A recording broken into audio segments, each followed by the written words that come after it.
दोस्तों, बहुत समय पहले की बात है। एक नगर में एक बहुत ही प्रसिद्ध गुरु रहा करते थे। उनकी ख्याति दूर दूर तक फैली हुई थी। उनके पास लोग दूर दूर से आया करते थे। एक दिन वह अपने शिष्यों को कुछ उपदेश दे रहे थे। वह कह रहे थे, हमारा मन बहुत शक्तिशाली है, इसकी शक्ति अपार है। जिसने भी अपने मन पर नियंत्रण पा लिया वह अपने जीवन में कुछ भी पा सकता है। अपने मन का इस्तेमाल करके तुम वो सब कर सकते हो, तुम वो सब पा सकते हो जो तुम चाहते हो, और इसमें तुम्हें कोई नहीं रोक सकता। वहां पर उपस्थित सभी शिष्य उन गुरु की सारी बातें ध्यानपूर्वक सुन रहे थे। तभी एक शिष्य खड़ा हुआ और उसने उन गुरुवर से कहा, हे गुरुवर, आखिर ये मन क्या है? हम कौन हैं? और इस ब्रह्मांड में हमारा अस्तित्व क्या है? इस पर वह गुरु मुस्कुराने लगे और अपने उस शिष्य से कहते हैं, तुम कौन हो? पहले तुम मुझे यह बताओ।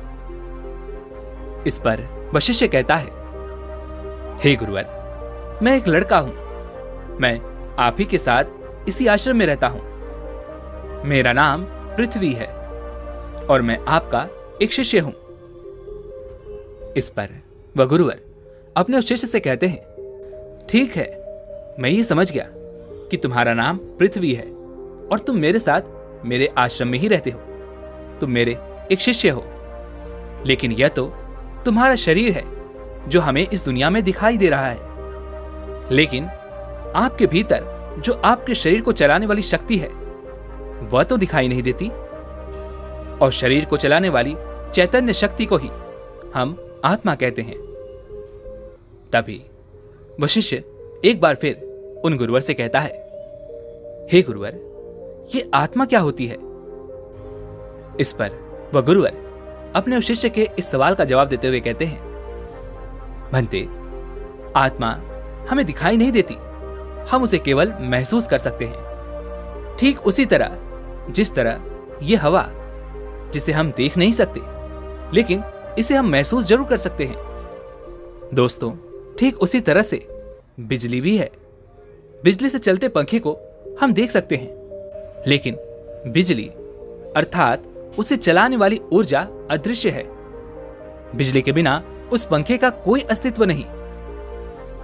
आगे वह गुरुवर अपने शिष्य से कहते हैं, ठीक इसी प्रकार हमारी आत्मा जब हमारे शरीर को छोड़ के चली जाती है तो हमारे शरीर का कोई अस्तित्व नहीं रह जाता।